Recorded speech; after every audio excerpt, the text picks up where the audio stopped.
চলো ওলের ডাঁটা কী করে রান্না করি সেটা তোমাদের সাথে শেয়ার করি। তো আমি আমার মতনভাবেই করছি।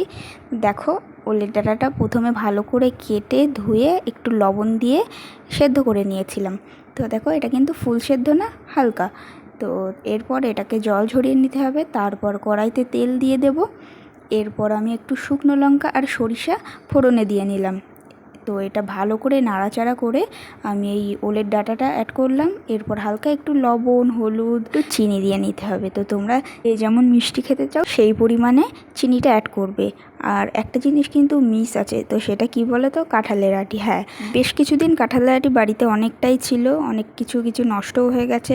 তো এখন সেগুলোর কথা মনে পড়ছে। আর কাঁঠালের আটি খেতে আমি খুব ভালোবাসি। আর এই ওলের ডাঁটায় কাঁঠালের আটি না দিলে ঠিক জমে না। তো দেখো, কি আর করা যাবে। তো সব কিছু নিয়ে আমি এটা ভালো করে একটু শুকিয়ে নেব নাড়াচাড়া করে।